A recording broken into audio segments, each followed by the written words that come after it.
Hello ma'am, good morning. Video anova ma pura lakchere. Ma'am nungsa se ngo hojik ta nung jam haidara mo sa dore eba nungsa ni. Ma'am ang go sa ore. Sa drego khut na di pai ro khut na pai di chao de ben. Cha se am chao re tu. Ubra. Angul ma la. Angul bi angul ma ta me ta dore last. Nungsa so yam sai. Ma'am hopsi ejang na pising se sing kara chai pi ke jandiem se zo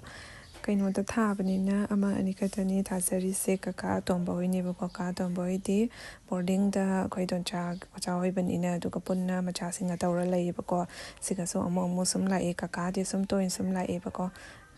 sigina pak pi se phaja bana loire Ma'am aina khoi morok palle haine utpado morok se pandi yam palle adoga ken pangken ta ken ba ko ado kela abadina sabado yam yaudre khoi gi mapung pa na kaino tawra li raga he ga di yam side na ko ado saba su zum yaure e ba ko sena ka ka gi tha bani ka su chawra abani ba ko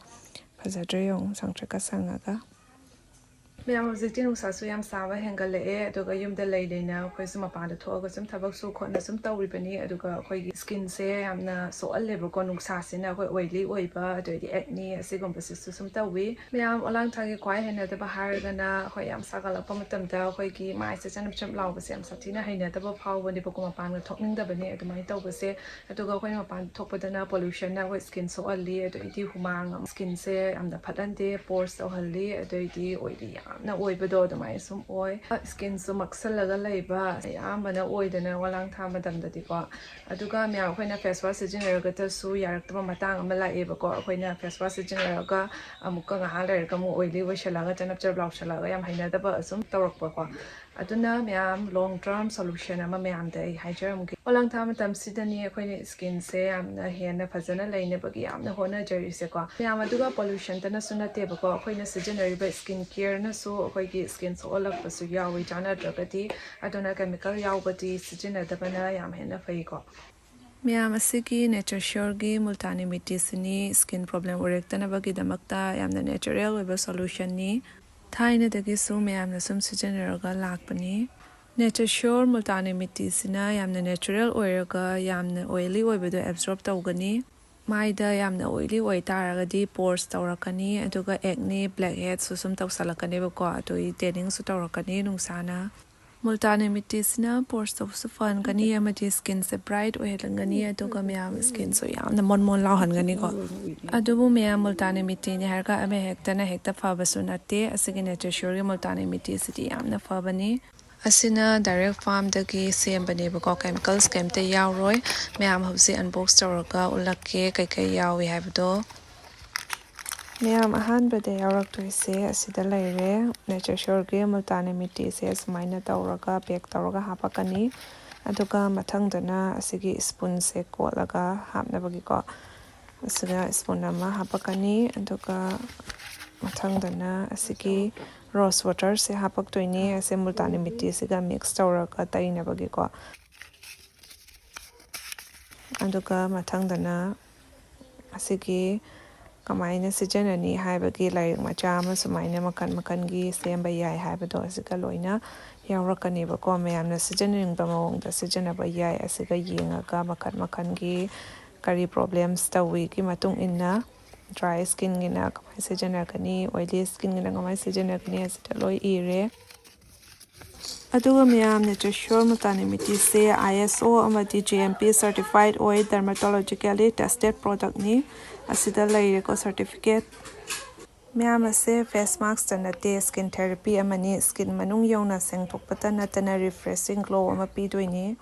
miyam isu hojiktai nabagi spoon ama sumaina laujare aduga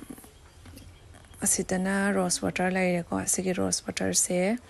konagadaba changda lauraga fajana mix tawdoini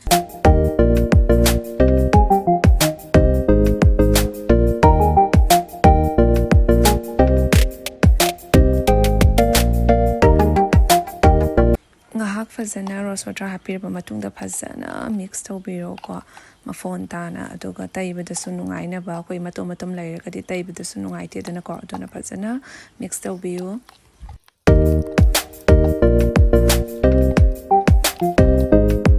Miam taiba hawdri mamangda mai fajana tathokpiyo aidi asigi wipes na oina nanthokcharage aduga taiba hawzarage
Asise 10 to 15 minutes mukta thamdoini am koina thambagi mathau ta deba ko mya mai se sumaina tamna kangchalaktoini matam su yoraktore ta thokpagi ama ucharake ya hose ai mai ta thore mai se ta thokpa lorga mai se mon la ro ga pai ba nungai bdo de mai oi ba ko myam se suggestion ga yeng biyo yam nungai bani aduga myam description da link hapcharam ge myam changa ga purchase ta ga so ite suggestion biyo